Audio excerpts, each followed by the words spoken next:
When you're kind of like jealous, it means like you come from that place of lack. You feel like, actually, I don't have enough love, I don't have enough wealth, or I don't have enough fame. And you need to have this mindset whereby, okay, you're detached from the outcome of whatever it is, but then you're still pursuing it, and you have to accept the fact that other people also deserve love, wealth, and fame, and all these beautiful things and successful things in life. And you're okay with it, right? Knowing that if you keep sharing your gifts with the world, you'll be able to find a way to kind of receive it, provided that you don't block yourself from receiving it. Hey friends, this is Kaisin, and you're listening to the Handful of Leaves podcast, where we bring you practical Buddhist wisdom for a happier life. Is an abundance mindset just another fad out of a self-help textbook?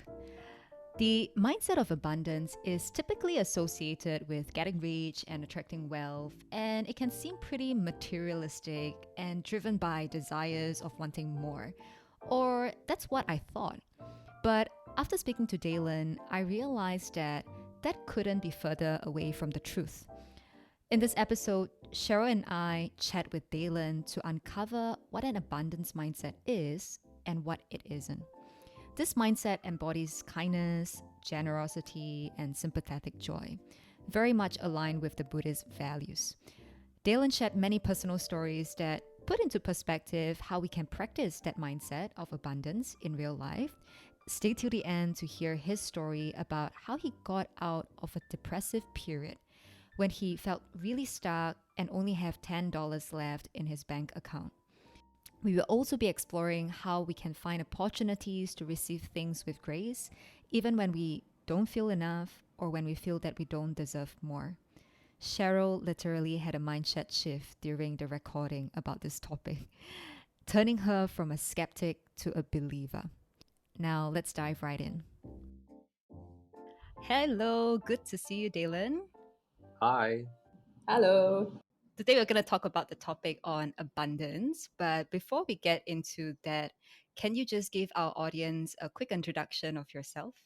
Yeah, sure. I'm Daylon. I run a education company called Curious Core, and we specialize in helping mid-career professionals to transition into the field of user experience design and product management. And we also do corporate training for companies like GIC as well as Maxis in the same field as well. We call them tech-like skills. So my interest is in education as well as in gaming, and I sometimes find myself also reading, and that's why we call our company Curious Core, because I very much enjoy the process of learning and growing, and that's what our company is about. Nice. That makes two of us. And I think three of us, all of us are curious people. And we're going to have a lot of curious questions today because you were the one who suggested the topic of abundance. Could you share a little bit more about why this topic and how has it shaped you to become who you are today? Yeah, I think this topic is really important in many hidden ways, because when I help mid-career professionals to transition, we realize that it's not just about their technical skills. It's also about their self-confidence and beliefs, right? Whether they believe that they have embraced this new identity, and whether they believe that they can make it in terms of that transition. And a lot of them do not have that belief, right? And they don't actually see it. And I do realize that mindset becomes the limiting factor for their transition process. And in business, as well as in professional career, we also see that cascading as well. When you have a business owner who does not believe that they deserve the success that they have or deserve the wealth that they have, then they will almost most easily lose that wealth as well without that mindset of abundance, right? Or they will lose, they'll gain it in a very difficult way, right? Whereby it's very painful. They break a lot of relationships as they are kind of gaining it. So I think this is such an important topic because it has changed and shaped my thinking and my life in so many ways. Whereby I hope all listeners today will be able to leave the audio conversation with insights and that ability to gain what they want in life with ease and grace. To help us get a little bit more understanding on where we are right now, whether we have the abundance mindset, how has it shown up with our life, we will be using a couple of icebreaker questions for all of us here to just see and use as a ruler to see where we are. So first question for all of us here: do you always find yourself focusing on what you don't have instead of what you have? Who should start Kai first? Sing? Yeah, maybe Kai Sing, then Daylon, then myself. I used to always focus on what I don't have. I guess living in a very competitive society, it starts from school. And like, why are my friends getting ahead of me? And why do I study so hard, but I still can't get the A grade? So it feels very effortful and tiring. Over the years, with the help of the Buddhist teachings, I have learned to control what I can and don't control what I can't. And I think just shifting to the cup half full rather than empty philosophy. It's been a journey. How about you, Dylan? Yeah, I think that's great because I also do tend to focus a lot on what I don't have, especially when I'm younger. Like I will see like, oh, my friend has like this computer that can play all the computer games and it's like all upgraded and they have like the latest PlayStation. Now like, oh, I don't have the latest PlayStation. Then I also want to get the latest PlayStation. So it becomes like trying to acquire a lot of material possession. And even after acquiring it, sometimes I realize, oh, actually, I don't. It just feels joyful for a while. Then after that, I don't feel as good anymore. So these days, I try not to focus on what I don't have. I try to focus on what I have and be appreciative of it. Yeah, I think that makes it, something common for three of us. I also used to have this feeling of lack, and it's pervasive. It's everywhere, from comparing who has more friends, when you're in secondary school and seeing the size of your cliques, to now, what projects you're doing at work, who has the coolest project. So I think what really changed for me was during COVID, where there's literally very, very little things that we could control. And then that was when I was forced, my whole team, my whole organization was forced to start thinking, what can we really control and what can't, and from there help us to be a little bit more sane as well, and find some happiness there. If you only focus on what you don't have, you will never feel enough. Without that feeling of being enough, you always feel like there's a sense of lack. And since we're talking about abundance mindset here, right?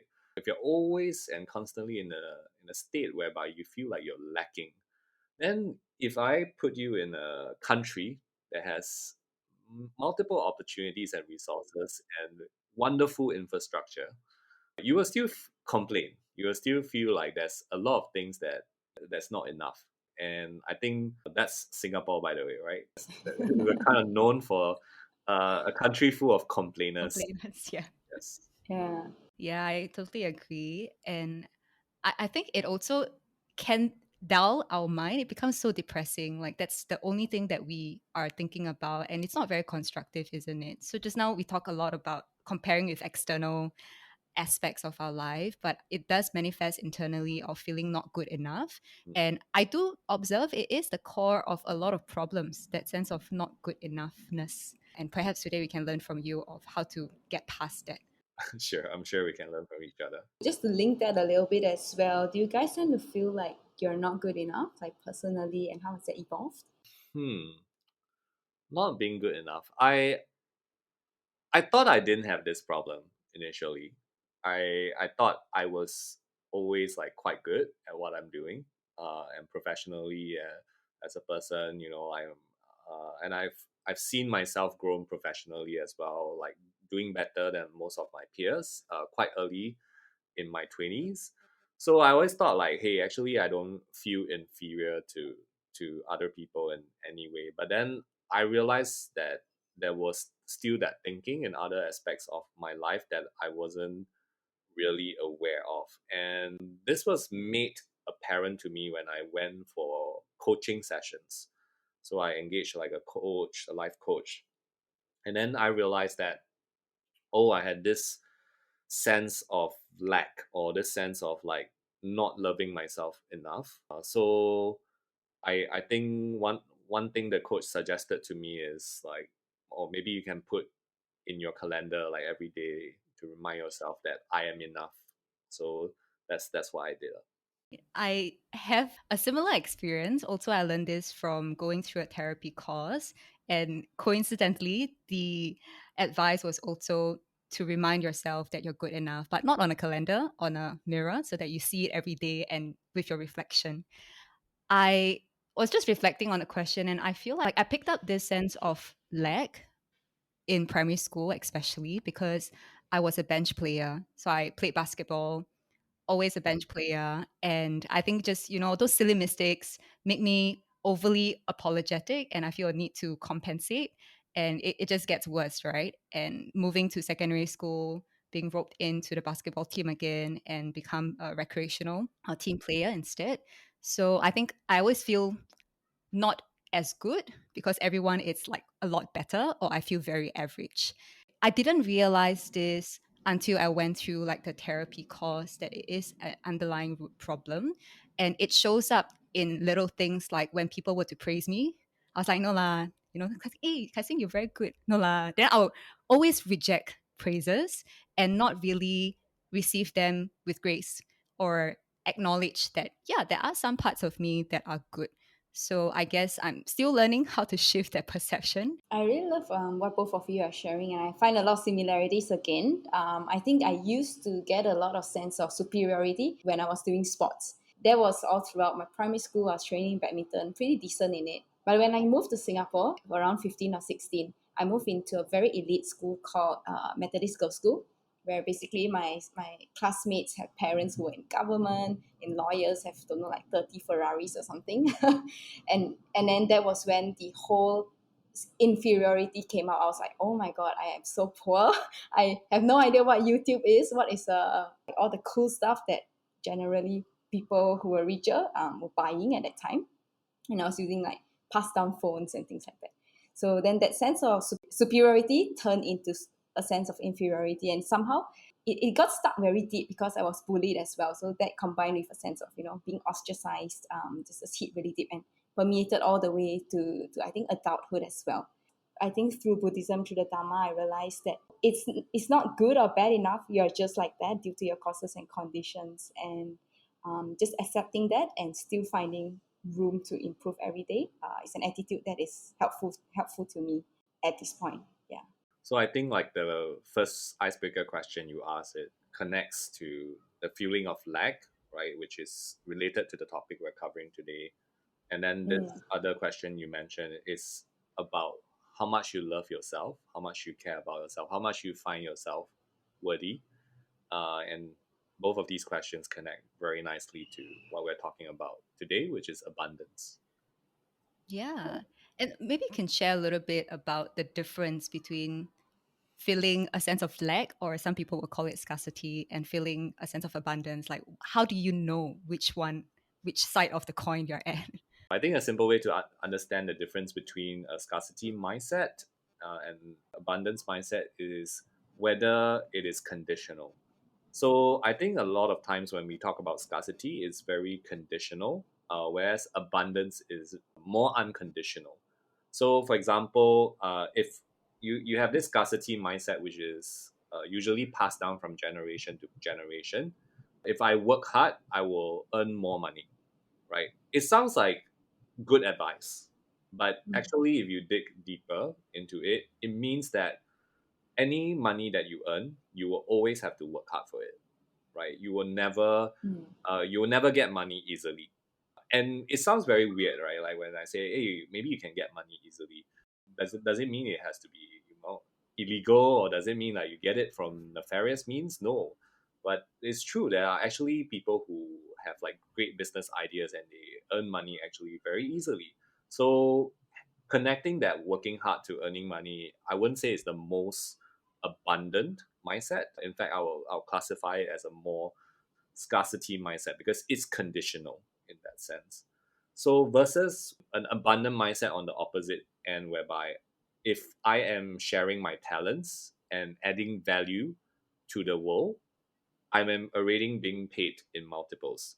So this is not conditional, right? This is like if I am someone who has talents, and everyone has talent that they are sharing with the world, they will be able to be rewarded in multiples in this case. So one, you have this feeling of restriction. I must work very hard, right? Depending on how much energy I can give. So if I work very hard, then I get the money. Then that other is like a feeling of expansion, whereby, oh, okay, I'm really going to receive it because of my gifts and my talents, and I have abundant gifts and I have abundant talents that I'm able to express in this world. So it's a very different mindset shift. Could you elaborate a little bit more about the unconditional part? So you've explained the conditional bit. Maybe Mm. some examples. Yeah, so like what I mentioned earlier, like if we tie something to a condition, then it becomes very, if I do this, then I will get this, right? Whereas if I'm naturally in an abundant mindset, there are no conditions in an abundant mindset, right? It is more of a fact whereby it it has already happened, or it is happening, or it's about to happen. And it's that Mm. feeling of expansion whereby the pie is not smaller because we have to divide it, but the pie gets bigger and everyone has more share of the pie. So this is like very quite different in this sense. How do you think that would show up in a day-to-day setting? Because I can also understand that some people might have this cognitive dissonance, like, oh, Mm. okay, if it's already there, then Mm. what do I work for? You know? Yeah, so you still have to work for it. Like, I'm not saying that you don't have to put in energy, right? You don't have to set an intention. Those are definitely still important. But the the idea of an abundance mindset is to make sure that you don't block yourself, right? You don't cause any friction whereby you can receive opportunities where you're able to allow your gifts to express itself fully and then receive the opportunities. Just like what you said earlier, Kaising, you said when someone praises you, right, you will say, hey, no, like it's nothing, right? You will try and write off the praise. So that itself is somewhat of a scarcity mindset whereby you are not receiving the gift that is being given to you, which is a praise, and you do that often enough, you start believing that you're not worthy, right? And you do that often enough, people stop telling you that you're good, right? But if you say and you accept the praise with grace, right? You say, "Oh, thank you so much. I think you did well over there as well." Or "Thank you so much. This is not my only effort. This is also like me trying to. I'm really trying my best over here." So if you kind of receive it with grace, it also gives people the opportunity that and acknowledgement that, hey, it's okay to praise Kaising, right? It's okay to tell her that it's good, rather than you signal to the person like, please don't praise me ever again because I don't deserve it and I'm not worthy. Yeah.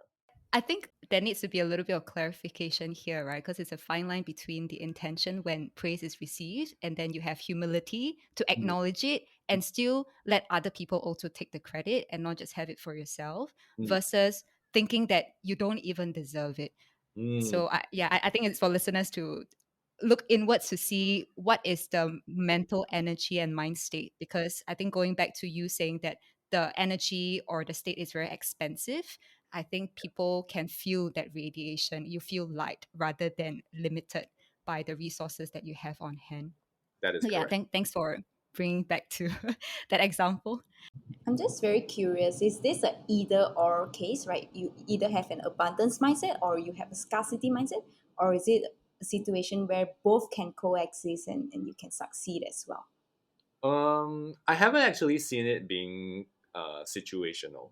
I think generally, if someone is has a scarcity mindset, their actions, their behavior, the things they say, the thoughts tend to be more on the side of scarcity, tend to be more restrictive, right? Either this restrictiveness could come from self-imposed restrictiveness or actual constraints in the Mm. situation. Yeah, so I haven't seen a hybrid or in between. It's either you have it or you don't have it. But maybe there is a chance whereby someone is still trying to correct it, right? So maybe they catch themselves like, oh, okay, like this is not really thinking abundant. Let me correct myself a little bit. So, but once you're on the other side, right, I think you tend to think, oh, what can I do to collaborate with this person? What can I do to ensure a win-win partnership? What can I do to, accept this love with grace? Because when you see no limits, you'll constantly be finding opportunities. But if all you see are boundaries, then you're just stuck and Mm. trying to find the best space for yourself within the limited constraints. Yeah, absolutely. I think there are so many self-imposed limits that we put on ourselves, and some of it could be conscious, some of it could be unconscious, right? And I say unconscious because we learned a lot of these conditions from our parents. So if they believe that okay, you have to have a good job, and then you have a good job, and then you'll be successful in life, or you can only be a doctor or lawyer, then you'll be successful in life, then we tend to follow that narrative and just believe that narrative, because since young they've been telling us that don't go and be a road sweeper, don't like, you must study hard. Don't If you don't study hard, you'll be a road sweeper, you will be a toilet cleaner, that kind of thing. And I think it's way more than just coming from parents. It's actually our cultural conditioning and especially the competitiveness of the society as well. I remember in high school or just generally studying, when you have notes, you have the best answer, or you have a website that has a good resource. You kind of want Mm. to hide it from everybody else, make sure nobody does better than you. And that is the mindset of scarcity, Mm, because you believe that if you help others to win, you can't win, right? And I actually think it's also like how the school system is designed, right? It's forced ranking, mm. so there will always be the first, the second, and the third, right? There is no like everyone does well, right? There's everyone gets a distinction or anything like that. And even when I was teaching in the polytechnic, they will force a bell curve to grade the students. So you can never have more than, say, 20% of people getting A in a class, even though they might be doing well as well, right? But because of the forced bell curve, you can't tell everyone, hey, actually you did very well. So I think this is what we call a zero sum game. For me, to win, you have to lose.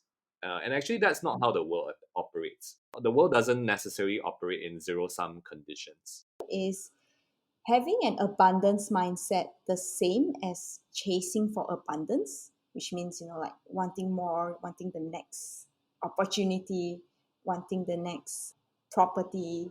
And if so, wouldn't an abundance mindset be an unhealthy mindset, because it seems like there'll be no end to the greed, the chase?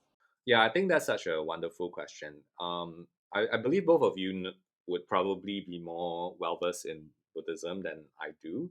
But I think in Buddhism, we speak about this idea of desire and attachment, right? Because we are attached to the outcome, or we have a certain expectation of something, therefore there will be that disappointment. And having that desire and attachment is actually like a bottomless pit, which is true. I agree. Like if you constantly have that, it's kind of like never enough, right? And there's that constant pursuit of material possession. So I think if you want more love, wealth, and fame, I do believe that you can't hate or be jealous of others who have love, wealth, and fame. Because when you're kind of like jealous, it means like you come from that place of lack. You feel like actually I don't have enough love, I don't have enough wealth, or I don't have enough fame. And I think it's holding on to the idea that in life I could potentially lose all of these material things and be okay with it as well. And I'm open to receiving more of it, so that I can use it as a force of good. So what I'm trying to say is that you need to have this mindset whereby, okay, you're detached from the outcome of whatever it is, but then you're still pursuing it, right? And you have to accept the fact that, okay, other people also deserve love, wealth, and fame, and all these beautiful things and successful things in life. And you're okay with it, right? Knowing that, if you keep working with it, if you keep sharing your gifts with the world, you'll be able to find a way to kind of receive it, provided that you don't block yourself from receiving it. So it does sound to me like it is a misconception to say abundance mindset means we always have to be chasing. It's actually because you are contented already or content with what you already Mm, have, there is no more greed, right? Greed of wanting, which is mm, the bottomless pit, like you've mentioned. And yeah, it ties very nicely to Buddhism. In fact, if we already enjoy what we have, then we also grow because it can be very unhealthy, right? We see other people as enemies, and then we don't necessarily mm, feed our virtue of generosity or grow our own wisdom of even like renunciation. Renunciation, it's not just about, giving material wealth, but it's also the mind state. Am I less stingy when it comes to interacting with other people or even, sharing materials? Do I want other people to be successful? There's also another concept called sympathetic joy, means when you see other people succeed, you actually feel happy for them. And I think that is an abundance mindset in itself, where yeah. there's nothing to lose and Mm. you're happy not at the expense of others, vice versa. Yeah, I definitely believe in what you just mentioned in the later part. And I think a lot of why we feel like we don't want to give, or we tend to be a bit more protective of our own resources and what we have, is maybe because of that ego. And it's back to conditioning again. So I think it's very important to understand that control is an Mm. illusion, right? And the need for control comes from our ego to manage things and to plan things our way. But the truth and the reality is life doesn't go our way, right? Life actually has its own plans, and it's how we kind of surf with together with what life, right? I love the water analogy. It's kind of like a wave, right? You have to kind of move along with it. It's kind of like having this dance together with life, and you can't actually control how the outcomes. I'm wondering, because we keep mentioning that our society is quite competitive, how realistic would it be Mm, for us to cultivate this quality? You have been in multiple MNCs before. I'm pretty sure it's yes. quite competitive, sometimes even political. How has this abundance Mm, mindset helped you? And then how can you inspire our listeners to say, hey, actually, can one? It's possible. mm. I think it's always easy for me to say, hey, looking back and saying, oh, okay, after going through all these things, it's actually pretty easy. But that's also not the truth. I think it's a practice. It's just like mindfulness. You have to you have to be consciously practicing mindfulness, right? Mindful eating, mindful walking, or even meditation. So all these things are like a muscle. So the same thing comes to abundance mindset as well. You must treat it as a muscle that you need to practice, right? You need to kind of think, oh, if I'm reflecting in my journal, right, or if I'm reflecting on the interaction I had with someone, is that actually the best interaction I can have, right? Is that interaction with kind intention, right? Is that interaction with an abundant mindset? It's just really asking yourself and challenging yourself. So the short answer is it's not easy, right? Because it's so easy to default to shrinking your world, right? It's so easy to be protective of yourself. Very, very easy. Very, very difficult to feel a sense of expansion, right? Because when you expand, there's always that risk, right? You're taking opportunities, you're taking risks. So I don't blame people when they want to protect themselves. They want to do the same things that they used to do. They want to defer to what they are familiar with. So it's important to actually practice, to stretch yourself, to be mindful of the quality of your interaction. And as you do that over time, you'll realize that this muscle gets stronger. And as this muscle gets stronger, it becomes easier for you to just show up, be present, and be abundant in terms of that mindset. And if you get into any conflict, or if anyone around you tries to drag you into a conflict, you'll feel like you don't even want to go to the conflict because you're in this state whereby wow, this is just like I'm just so expensive, and I just want to, I'm so joyful and joyfully abundant, and I don't even want to be bothered by this small issue, right? Like if someone like knock on my shoulder, I don't even want to be like bothered. I don't even want to change my state because someone knocked on my shoulder. I don't want to be like thinking about that. Or I don't want to kind of like get too particular, right? Like I buy my friend lunch, or dinner, and then my friend didn't buy back the lunch or dinner. I don't even want to think about that because And you write in a little notebook. and I don't even want to think about that because I want to be in this state of abundance because I believe that, like this is for good, right? Whatever happens, happens, and it's fine. And everyone is, trying their best in their life and doing what they can. So you have this mindset of abundance, and it then has a sort of a cascading effect to how you feel compassionate towards the rest of the world and your interactions with other people as well. So your goal is not to become Mother Teresa, right? It's not like for you to become a saint. The goal for you is to get stronger in this muscle of abundance. And as you get stronger, you will start to see more results in your life. You start to feel that your quality of interactions with people is better.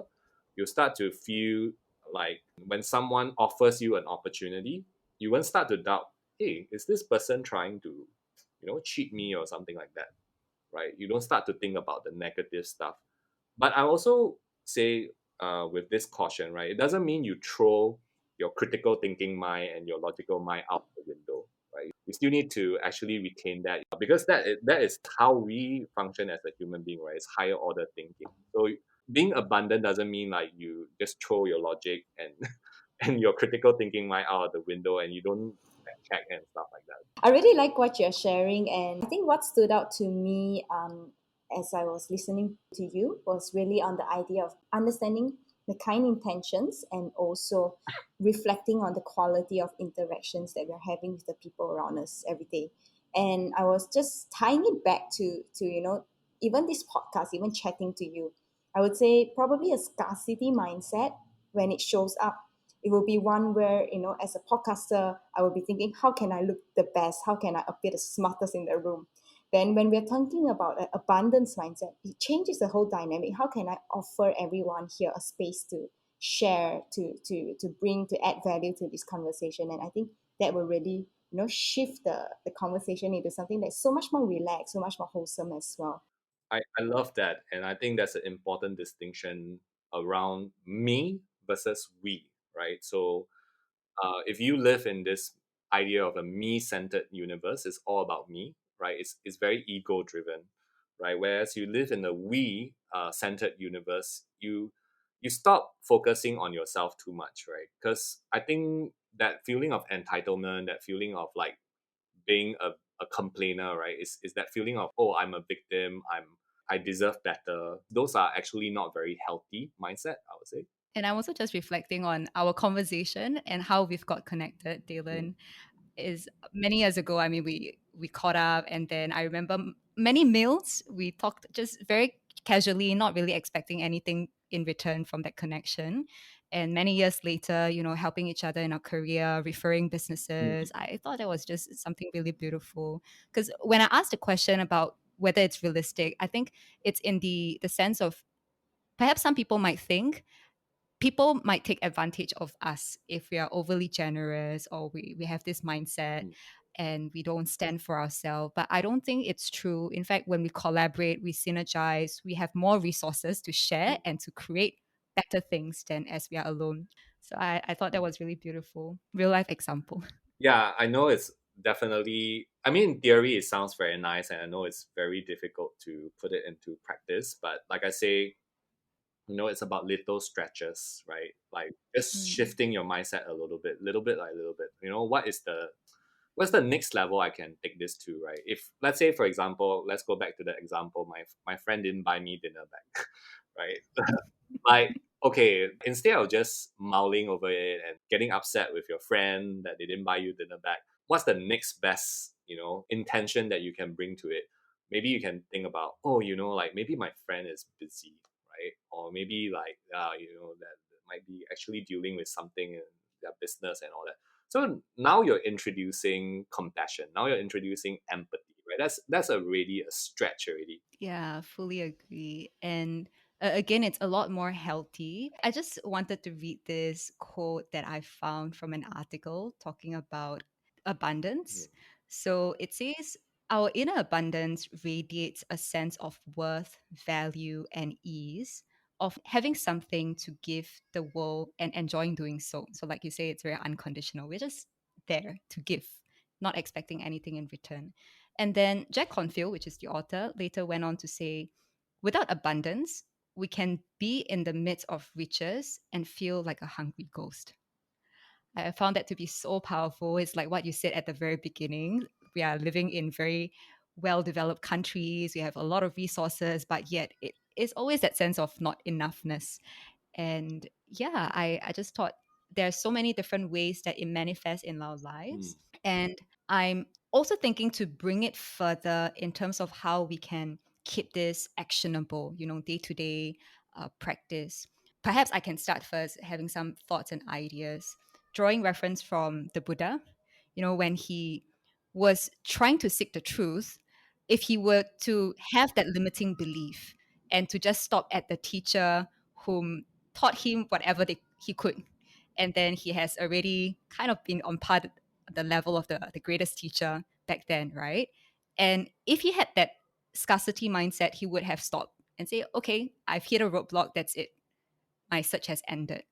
But because he believed in something more and he has this abundance mindset, I believe, he then went to uncharted territory and paved his way to enlightenment. And the future generations like us have so much to benefit because of his perseverance. So I think the abundance mindset would manifest itself in a form of generosity, perseverance, and a lot of, just the act of sharing, being in the moment.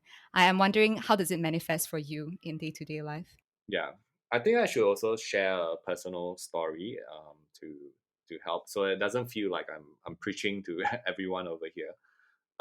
So I actually have been in situations where I feel a great sense of scarcity, right? And these are situations whereby I'm almost in a state of depression, right? There was once where I was 24, and this was me starting my first business, and I had $10 in my bank account, right? And it just reflected back to me that I would not have enough for lunch tomorrow. That was how bad it was, and it would serve as a constant reminder that okay, I should really really not just be more prudent in how I spend my resources, but also what happened after that was that I managed to get a client to pay earlier, and from that I was able to kind of get back from that downfall itself. And another situation where I almost fell into a depression was when I chose to quit. After I quit, I couldn't find a high paying job. And because I couldn't find a high paying job and I still had rent obligations, I still had sort of like this lifestyle to maintain. I just fell into this state of depression whereby I live in such a great environment, right? I was renting a condominium in Marina Bay, and I was just really, really not happy with my life at that point in time. I had a great career. I choose to give it up because it didn't align with me, and I know it's not my path. From that sort of like state, I really felt a great sense of lack. But thankfully, what I did in order to force myself out of that state was to do two things. Number one, which was questioning some of the things that I had beliefs on, and the questioning was, hey, do I believe this is going to be the state? This state of things is going to last for the rest of my life, right? I didn't believe it. Do I believe I have some sense of control over my life? And I believe I have some sense of control over my life, right? So there's something I can do about it. And actually, with those two beliefs, I was able to kind of manage myself out of that depression episode. And another thing I did was to force myself to give to charity at that point in time because I felt so much lack at that point that I really felt like I need to do something counterintuitive. Just intuitively, I felt I need to do something. So I just forced myself, I gave to charity. And by doing so, even though I don't seem to have enough, it helped me get back that and cultivate that sense of actually I do have enough. I'm able to give. And if I look at it, right, I am resourceful. I have the means and the ability to actually find the necessary resources to give back, right? And it's just a matter of time where I reverse this situation. So the mindset of giving, I believe, is like a practice, right? It's like something that you do consistently and constantly. And now I put all my charity giving like on auto deduction. It really just forces me to and reminds myself that I always have enough to give to others. As I am receiving success, wealth, opportunities, love, all that, I always have enough to give back to society. I always have enough to give to others. So that then becomes sort of like a practice in this case. Right, that's so beautiful. Thanks for sharing your story.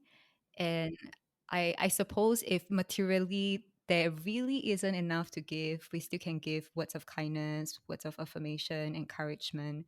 Or even a smile. Like even if we don't have anything in the world, the least we can do is to give a smile. Yeah, that's so true. And a smile can really change people's life or even save lives. So I guess this very nicely sums up the episode where we talk about abundance mindset to how it shows up in different aspects of our life, and giving is a very big part of it. And sometimes when we compare ourselves with the scarcity mindset, it's a lot on the conditional, right? Very material things. Even when it comes to giving, also we're like, oh, do I materially have enough things to give? But I think through the conversation, I realized there's so much more, and it's all about bits and pieces, step by step. Of course, it's not a leap where we give away every single thing and let people step all over us, but it's really more realistically, how do we look for opportunities and not block ourselves from them because of our limiting beliefs? And how do we constantly pave the way to uncharted territories? Yeah, so that's really beautiful. I think great questions are gifts as well. Someone once told me the quality of questions we ask in life determines the quality of our life. So I'll leave every listener with a question, and I hope this is something you think about and mull over. So, with regards to an abundance mindset, my question is, where do you prefer to spend your energy, and in which state do you want to fill your days, right? Because if you prefer to spend your energy thinking about things that constrain you and limit you, and you prefer to be in a state whereby you feel trapped, then that is the energy and the state of your life. And it does spill over to the rest of the aspects of your life. So I always say that if you want to hold greater wealth and greater success, you do need to have a bigger cup to receive it. And this mindset is essentially having a bigger cup. Very nice. Thank you so much for leaving us with that question. And I hope all listeners would carry on their days having a bigger cup to fill. Thank you. Thank you. Thank you so much, Taylor. You're very welcome, and thanks for the opportunity to share. I hope you find this episode useful and you're able to distinguish between what is a scarcity mindset and what is an abundance mindset, and catch yourself in your day to day interaction whenever the scarcity mindset pops up. And I hope you can gradually allow yourself to receive with grace and also to be more generous and to rejoice in other people's success and make this world a much better place. Till the next episode, I wish you stay happy and wise.